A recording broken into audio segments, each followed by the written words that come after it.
ప్రధానమంత్రి గారి నిర్దేశకత్వంలో నేను గాని మా మంత్రివర్గ సహచరులు గాని మీకోసం ఒక కూలీలా పనిచేస్తాం, మీకోసం తిరుగుతాం. చాలా మంది చేయడానికి సంసిద్ధంగా ఉన్నారు, మీకోసం పనిచేస్తాం. ఇంకొకసారి మాటిస్తూ మీకు 2 నెలలకు ఒకసారి 3 రోజులు మన ప్రాంతాల్లో నేను తిరుగుతా. అన్ని మన్యం ప్రాంతాల్లో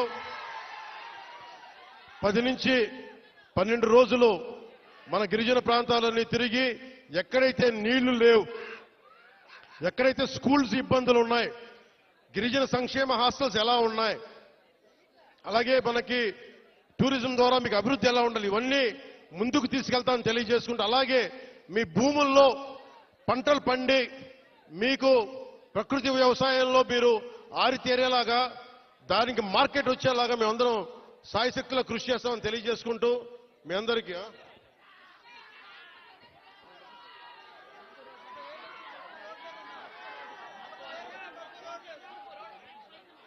ఇవన్నీ మీరు దారి పొడవుతా నాకు మీరందరూ రకరకాల వినతులు ఇచ్చారు, వినతి పత్రాలు ఇచ్చారు, రోడ్లు ఉన్నాయి, అలాగే అక్కడ క్వారీ కూడా తవ్వుతున్నాం, క్వారీ కూడా తవ్వుతున్నారు, క్వారీలు కూడా అడ్డగోలుగా ఉన్నాయంటే అవి కూడా చేద్దాం. నాకు కావాల్సిందల్లా ఇక్కడున్న యువతలో మీరందరూ కూడా మీరు ఏ జాతికి చెందిన వాళ్ళైనా నాకు అనవసరం, కొత్త నాయకత్వం మీ నుంచి పుట్టాలి. మీరు నేను కులం కానీ మతం కానీ ప్రాంతం కానీ చూడాల, మానవత్వాన్ని చూస్తాం.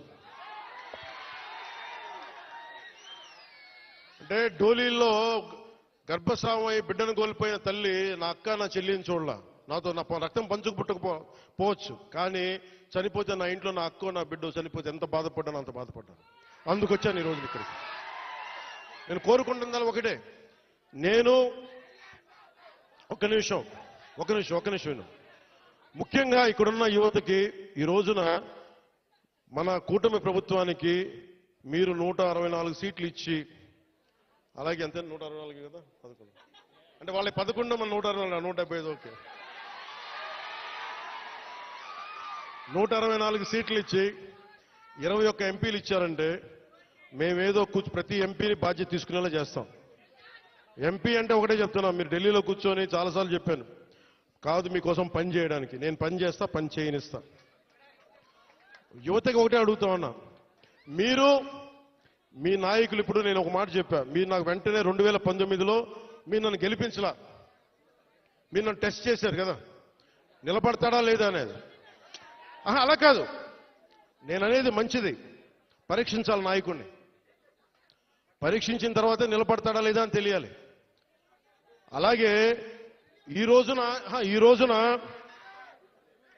ఇప్పుడు రోడ్లు ఇందాక దారిలో వస్తుంటే రోడ్లు వేయిస్తున్నాం, బీటీ రోడ్లు వేయిస్తున్నాం, సీసీ రోడ్లు వేయిస్తున్నాం. అవి క్వాలిటీ రోడ్లు ఉన్నాయా లేదా అనేది ప్రమాణాలు ఉన్నాయి, అది మీరు కూడా చెక్ చేయాలి. మీరు గొడవ పెట్టుకునే అవసరం అయితే రోడ్లు క్వాలిటీ లేదు, ఎందుకు క్వాలిటీ లేదు, మీకు సంక్షేమ హాస్టల్స్ లో ఇబ్బందులు ఉన్నాయి, మాట్లాడండి. మీరు గట్టిగా ఉంటే కలెక్టర్ గారికి బలం వస్తుంది మిగతా వాళ్ళని పనిచేయించడానికి. మీరు గట్టిగా ఉంటే మనకి ఎమ్మెల్యే గారికి బలం వస్తుంది, మీరు గట్టిగా ఉంటే మేడం గారికి బలం వస్తుంది. మీరు బలంగా ఉంటే మేము డబ్బులు ఎవరికి చెప్పండి, మనందరం కష్టపడుతున్న డబ్బులు, మనందరి డబ్బులు, ఎవరి దయా దక్షిణ్యాల మీద లేవు డబ్బులు, ఇక్కడ మన కష్టం ఇది.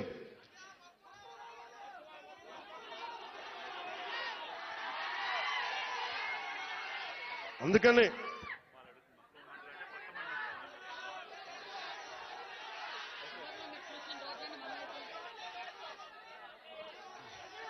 రమ్మంటా ఒకసారి, ఇప్పుడు కాదు, విను, ఒక నిమిషం. నాకు మక్కువ మండలం అంటే చాలా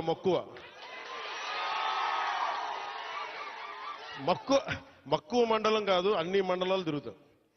ఒక్క రోజులో అన్ని సాధ్యం కాదు కాబట్టి మీరు నాకు వదలండి. ఆ రోజు మా జయకృష్ణ గారి కోసం వచ్చినప్పుడు మొత్తం వచ్చారు కదా, నేను మర్చిపోతాను ఆ రోజున. అన్ని కాదు, నా కోరిక ఒకటేంటంటే నన్ను పని చేసుకునేవాడిని. మీరు నా మీద పడిపోతే రోడ్డు వేసారు, ఇందాక అడుగుతా ఉన్నా, రోడ్డు వేద్దామంటే కనిపించలేరు, మీ అందరూ దండం పెడతాను బాబు, నాకు రోడ్డు చూడండి ఇవ్వండి. ఓజీ ఓజీ ఓజీ అంట.